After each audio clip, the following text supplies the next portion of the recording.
Thiruvallur Shantiniketan higher secondary സ്കൂളിൽ senior വിദ്യാർത്ഥികളുടെ മർദ്ദനത്തിൽ പരിക്കേറ്റ വിദ്യാർത്ഥിയുടെ രക്ഷിതാക്കൾ പരാതിയുമായി രംഗത്ത്. ഇത്രയും നല്ല വെളിച്ചെണ്ണ ഇപ്പോൾ നിങ്ങൾക്ക് വിപണിയിൽ ലഭിക്കുകയില്ല. മയൂരം വെളിച്ചെണ്ണ ഒരു ഏറെമല സർവീസ് സഹകരണ ബാങ്ക് സംരംഭം.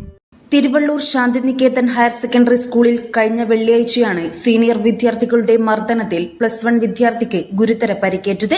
തിരുവള്ളൂർ കാഞ്ഞിരോട്ടുപാറ ആറങ്ങോട്ട് മീത്തൽ മുഹമ്മദിനെയാണ് സീനിയർ വിദ്യാർത്ഥികൾ ഗുരുതരമായി ആക്രമിച്ചത്. മൂക്കിന് ഗുരുതര പരിക്കേറ്റ് ശസ്ത്രക്രിയയ്ക്ക് വിധേയനായ വിദ്യാർത്ഥി വടകര ബേബി മെമ്മോറിയൽ ആശുപത്രിയിൽ ചികിത്സയിലാണ്.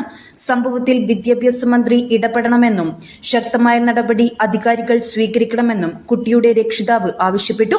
വളരെ മൃഗീയമായിട്ട് ഇടിച്ച് നിലത്തിടുകയും അതിനുശേഷം ചവിട്ടുകയും പിന്നെ എഴുന്നേൽക്കുമ്പോൾ മൂക്കിനിടിച്ചിട്ട് മൂക്കിൻ്റെ എല്ല് 6-7 പീസ് ശരിക്കും ചെതറിപ്പോയിട്ടുണ്ട്.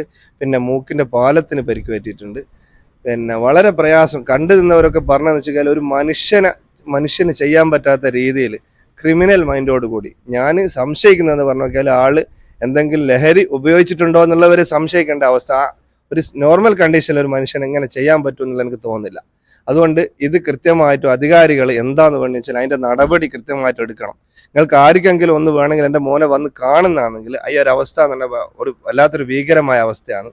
അതുകൊണ്ട് അധികാരികൾ എന്ത് ചെയ്യണമെന്ന് വെച്ചാൽ ഇതിന്റെ പേരിൽ ശക്തമായ നടപടി എടുക്കണം. ഇതിന്റെ പ്രതികളെ പേരിൽ കൃത്യമായിട്ട് അന്വേഷണം നടത്തിയിട്ട് നടപടി എടുക്കണം. സ്കൂൾ എന്ന് പറഞ്ഞാൽ സ്കൂൾ 100% നമ്മൾ എന്താണ് വേണ്ടതുപോലെ കൃത്യമായിട്ട് കാര്യങ്ങൾ സ്കൂളിൽ തന്നെ പോയി അന്വേഷിച്ചാൽ മനസ്സിലാവും.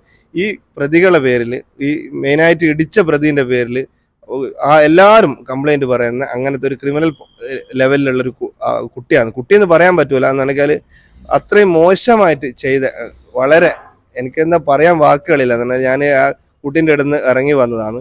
അതുകൊണ്ട് നിങ്ങൾ എന്ത് ചെയ്യണം വെച്ചാൽ കൃത്യമായ അധികാരികൾ ഇതിൽ ഇടപെടണം. പറ്റുമെങ്കിൽ വിദ്യാഭ്യാസ മന്ത്രിക്ക് പറ്റുമെങ്കിൽ മന്ത്രിന്റെ അടുത്ത് ഈ വിവരങ്ങൾ എത്തുമെങ്കിൽ മന്ത്രി എന്ത് ചെയ്യണം ഇടപെടണം എന്നാണ് എനിക്കിതിൽ പറയാനുള്ളത്. വെള്ളിയാഴ്ച പകൽ പള്ളിയിൽ പോയി തിരിച്ചു വരുമ്പോഴാണ് +2 വിദ്യാർത്ഥികൾ മുഹമ്മദിനെ സ്കൂളിന് പുറത്ത് വെച്ച് മർദ്ദിച്ചത്. ഇൻസ്റ്റഗ്രാം പോസ്റ്റുമായി ബന്ധപ്പെട്ടാണ് വിദ്യാർത്ഥികൾ ആക്രമിച്ചത്. News bureau media Vadakara. ഒത്തിരി ഇഷ്ടങ്ങളുമായി ഫാമിലി ഇനി സുൽത്താൻ ബത്തേരിയിലും. ഫാമിലി വെഡിംഗ് സെന്ററിന്റെ ഏറ്റവും പുതിയ ഷോറൂം നവംബർ 8-ന് ബത്തേരിയിൽ പ്രവർത്തനം ആരംഭിക്കുന്നു.